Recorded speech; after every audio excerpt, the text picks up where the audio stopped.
Hello. आज इस video में हम लोग ऑप्शन के जितने भी स्ट्रैटेजीज हैं उसको और कितने एडवांस तरीके से हम एग्जीक्यूट करा सकते हैं इसको देखते हैं। इसके लिए हम लोगों ने उस मेथड में कुछ चेंजेस किए हैं।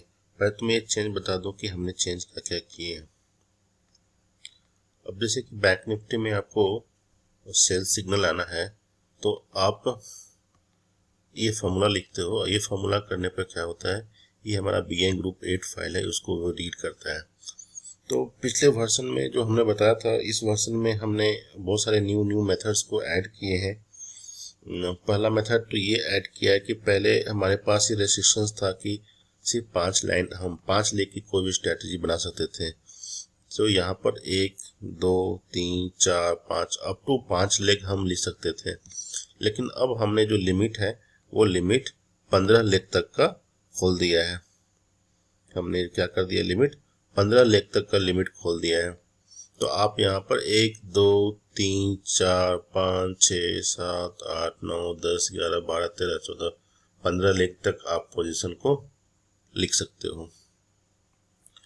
दूसरा ये हमने किया है कि कई बार लोग का ये रिक्वायरमेंट होता है कि वो बैंक निफ्टी के चार्ट में बाई तो आता है, तो एक लॉट वो ऑप्शन सेल करना चाहते हैं, पुट ऑप्शन सेल करना चाहते हैं, और एक लॉट जो है ना वो ऑप्शन बाई कर चलना चाहते हैं।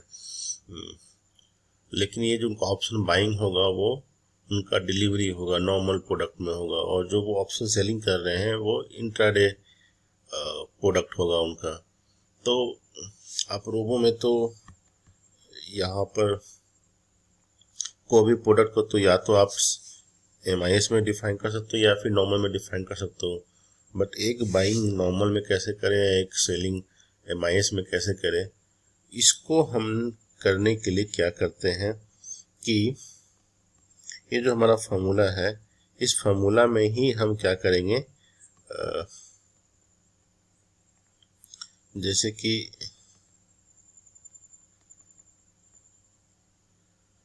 BN ग्रुप 8 फाइल है, इसमें मुझे सेल करना है। एक कॉल ऑप्शन हमने सेल कर लिया वो इंट्राडे के लिए। तो यहाँ पर हमने क्या लिखा है, हमने यहाँ पर लिखा है C। तो रोबो में हमारा C करके लेग ऐड होना चाहिए। देखो तो ये C करके जो लेग है, ये देखो ये जो स्क्रिप्ट नेम है इसमें ये C लिखा हुआ है। तो ये लेग हमने रोबो में एक और लेग बना लिया, C और C1 के नाम से लेग बना लिया। अब यहाँ पर फॉर्मूला में C लिखा हुआ है, तो जिस स्क्रिप्ट चार्ट सिंबल नेम में जिसमें सिर्फ C लिखा हुआ है लास्ट में, वो ट्रेड करेगा।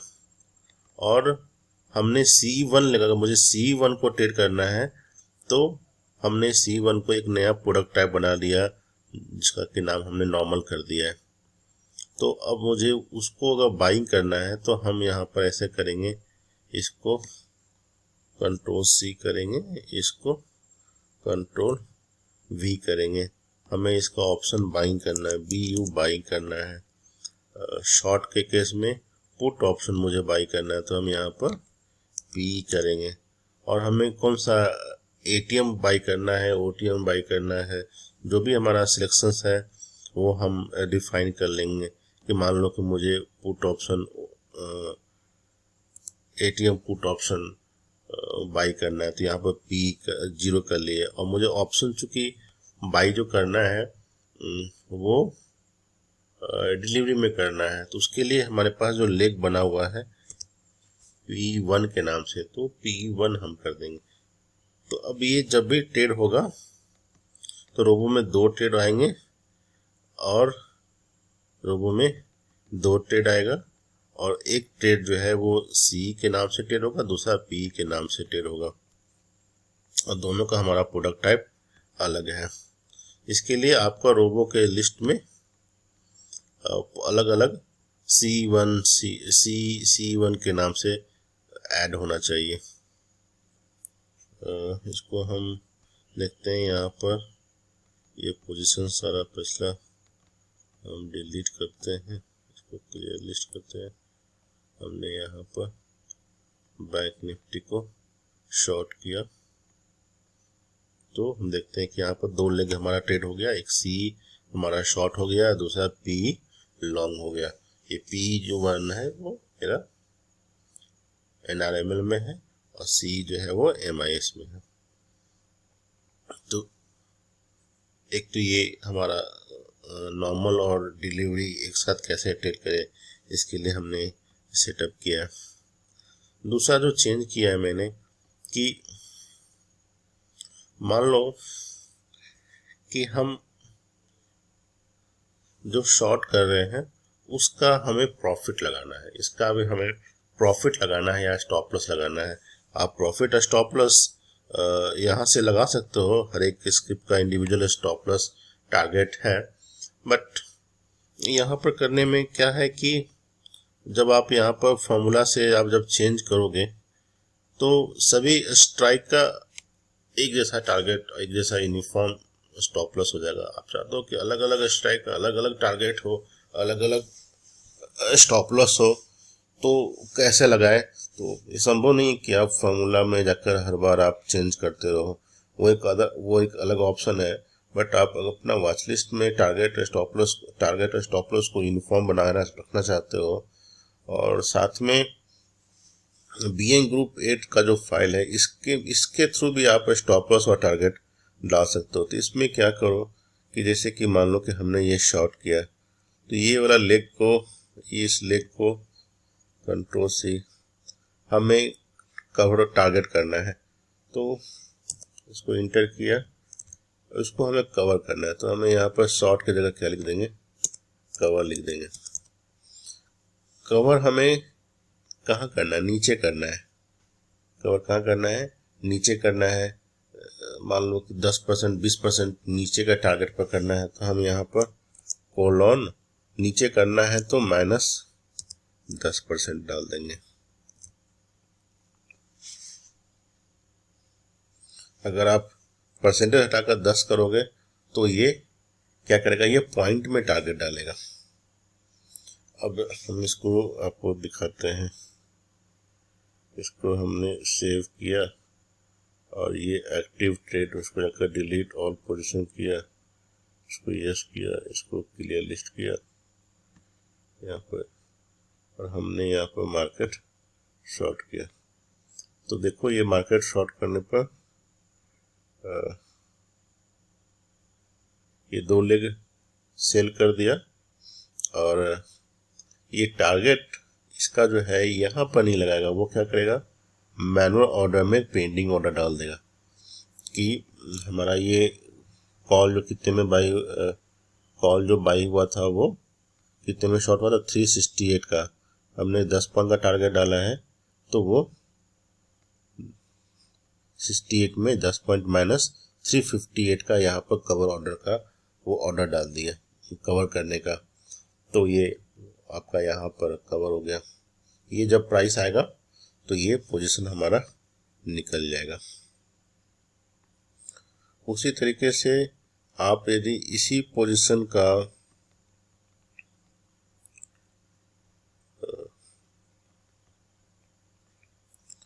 आप इसी का स्टॉप लॉस भी लगाना चाहते हो कि जो आप शॉर्ट कर रहे हो उसको स्टॉप लॉस लगाना चाहते हो, तो आप एक कवर को फिर से कॉपी करो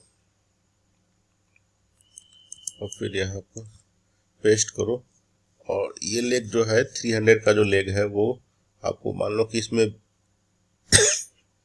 20 पॉइंट ऊपर का लगाना है, तो आप यहाँ पर प्लस वैल्यू कर दो।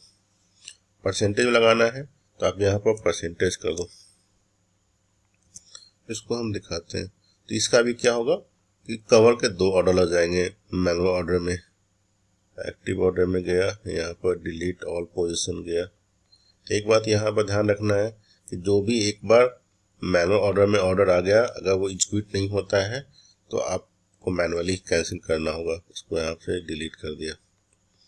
अब हम यहाँ से मार्केट शॉर्ट किया तो हमारा ये 2 लेग यहाँ पर शॉर्ट हो गया, और ये जो लेग पर हमने स्टॉप लॉस टारगेट डाल रखा है तो मैनुअल ऑर्डर में देखो कवर एबव प्लस कर दिया और कवर बिलो माइनस कर दिया, तो एक में 10 पॉइंट पर का प्राइस जाएगा तो उसको कवर करेगा, यानी कि हमारा स्टॉप लॉस हिट हो जाएगा। ये लेग हमारा जब प्राइस ट्रेड होगा तो टारगेट पे एग्जिट हो जाएगा।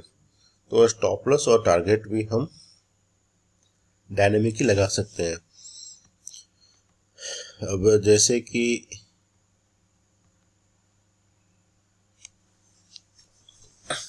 मान लो ये जो ऑप्शन हम जो बाई कर रहे हैं, ये बाइंग को हमें निकालना है अलग टारगेट पर, तो इसको कॉपी कर दिया, इसको कंट्रोल भी कर दिया और इसको हमें निकालना है तो सेल कर दिया।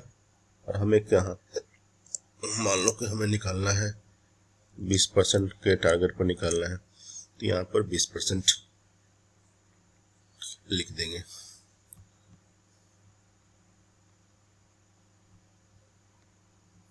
इसको लिखने के लिए हम एक और मैनुअल ऑर्डर में से सारा ट्रेड को फिर से डिलीट करते हैं, एक्टिव ट्रेड में से डिलीट करते हैं।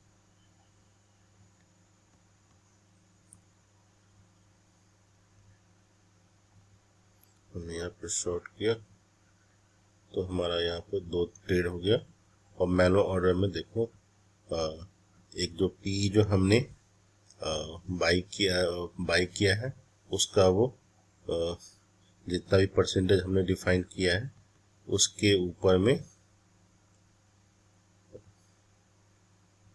20% का टारगेट डाला है, तो वो 20% का यहाँ पर मैनुअल ऑर्डर लग गया। तो अलग अलग स्ट्राइक का अलग अलग टारगेट, अलग अलग स्टॉप लॉस आप यहाँ से मैनेज कर सकते हो। तो ये चीज आप जो एंट्री भी अगर आपको पुल बैक पर लेना है तो आप ले सकते हो। जैसे कि हम बाई करना चाहते हैं, ऑप्शन तो बाई करना चाहते हैं, लेकिन हम इमीडिएट बाई नहीं करना चाहते हैं। हम क्या चाहते हैं कि ऑप्शन बाई तभी हो जब 10% का फॉल हो जाए करंट का प्राइस से। तो आप इसी में क्या करो, इसी में आप कोलॉन -10% कर दो। अभी एटीएम ऑप्शन है, एटीएम ऑप्शन में सबसे ज़्यादा टाइम वैल्यू होता है, ये यूजुअली इंट्राडे में डिक्लाइन करता है, तो 10% का इजीली डिक्लाइन होता है। अगर वोलेटिलिटी उस टाइम अगर नहीं बढ़ा हुआ हो तो 10 से 20% तो गिर जाता है। तो ऑप्शन बाइंग हमेशा हम पुल बैक पर कोशिश करते हैं करने का। तो अब आप इसको फाइल पर जाकर इसको सेव कर दो। अब आप इसको पुराना जो भी पुराना ट्रेड है इसको आपको डिलीट करना होगा। यहाँ से स्क्रिप्ट में पैरामीटर में जाकर हमने यहाँ से यहाँ पर हमने ये शॉर्ट किया, तो देखो ये शॉर्ट किया तो इमीडिएट उसने सिर्फ कॉल ऑप्शन शॉर्ट किया, और मैनुअल ऑर्डर में इसने जो है वो पुट बाइंग का ऑर्डर जो है P1 में जो बाइंग का जो ऑर्डर है उसने क्या किया, बिलो पुल बैक पर लगा दिया। पहले उसका रेट कुछ P19,600 का पी का रेट क्या चल रहा है, जो भी 19,600 का पी का रेट है उससे वो 10% नीचे का 16,000, 19,000, 18,000, 19,600 पी का रेट चल रहा है 539। हमने डाला था वहाँ 10% नीचे, तो 10% नीचे का जो वैल्यू है 539 में 10% माइनस करोगे तो ये आपका 485 की वैल्यू आ गया। अब ये रेट पर जब आएगा तो आपका पोजीशन बाई हो जाएगा। और साथ में हमने टारगेट डाल रखा है, तो टारगेट जो भी डाल रखा है कि अभी का जो करंट का जो प्राइस है उससे जितना भी पॉइंट ऊपर का हमने यहाँ पर टारगेट डिफाइन किया है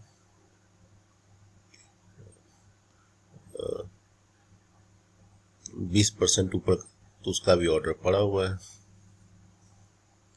इसमें हम एक चीज ध्यान रखेंगे कि मान लो कि अगर आप पुल बैक का ट्रेड करा रहे हो तो कोई भी ऑर्डर यहाँ पर मान लो कि पेंडिंग में रह गया, और ये पेंडिंग में रह गया। अब इसके बाद मार्केट ने बाई का सिग्नल दे दिया, तो बाई का सिग्नल देने पर फिर नया ऑर्डर इसमें अपेंड हो जाएगा। ये आपका पुराना ऑर्डर यहाँ पर पड़ा हुआ रह जाएगा। अगर वो इसको एग्जीक्यूट नहीं किया है तो आपको इसको मैनुअली यहाँ से निकालना होगा। तो इस तरह से स्ट्रैटेजी में आप को भी यदि आप स्ट्रैडल सब बनाते हो तो आप यहीं पर ही उसका स्टॉप लॉस डिफाइन, जो भी ब्रेक इवन स्ट्राइक है, आप वो डिफाइन करके वहां पर सेल और कवर का फॉर्मूला में डिफाइन कर सकते हो। Thank you.